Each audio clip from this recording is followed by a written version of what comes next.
Acompaña a la licenciada Migdonia Ayestas, directora del Observatorio de la Violencia de la Universidad Nacional Autónoma de Honduras. En relación a este hecho violento que ha llamado la atención, la muerte de esta maestra, pues cómo ver los hechos violentos se continúan reportando en el territorio nacional. Sin duda es una preocupación constante la muerte violenta de mujeres y en este caso que tiene que ver con el presunto secuestro, la desaparición, luego las violencias que sufren las mujeres, se evidencia ese signo de odio, de desprecio por el hecho de ser mujer. En lo que va del año son más de 18 las víctimas de violencia contra las mujeres y esto se vuelve una preocupación porque lo que se aboga es que ni una más, porque en su mayoría estas muertes violentas tienen que ver en el entorno familiar, en la casa, luego seguido de los espacios públicos. Es en la casa donde se originan muchas de estas violencias que al final se constituyen en femicidio cuando es el hombre en su condición de pareja, expareja o pretendiente el que le está quitando la vida a una mujer. Licenciada, ¿cómo evaluar lo que va de este primer mes del año, tomando en cuenta ya se reportó la primera masacre, los homicidios continúan y las muertes de mujeres y sobre todo pues sigue vigente el estado de excepción? Sin duda, si analizamos comparativamente con el año anterior, hay una reducción.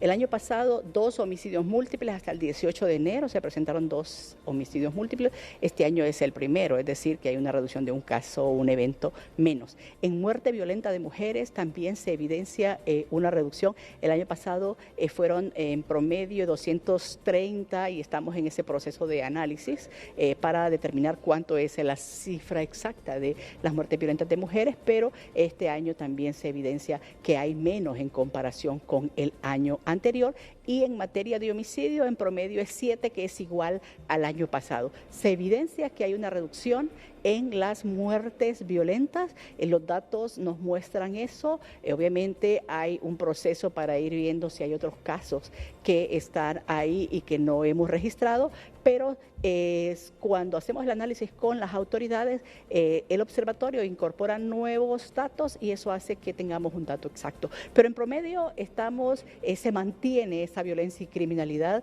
pero se mantiene a la reducción. Al mantenerse esta violencia y criminalidad en el país, continúa Honduras siendo uno de los países más violentos de la región y sobre todo la percepción de la criminalidad en nuestro país. Sin duda, si analizamos los datos, Honduras sigue siendo un país violento, aun cuando bajemos a 26 o 27 la tasa de homicidios.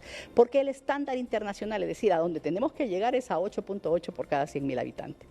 Y eso 3 veces o 4 veces mayor. Pero la percepción de inseguridad de la gente es la que tenemos que trabajar o que deben trabajar las autoridades, porque la gente indistintamente dice si vio una muerte violenta o un asalto o un robo a otra persona o a ella misma, considera que este es un país inseguro y por lo tanto permea en esos datos. Bueno, muchas gracias a la directora del Observatorio de la Violencia, la licenciada Migdonia Ayestas, por esta información. Compañeros, retorno con ustedes a los estudios de Noticieros Hoy Mismo.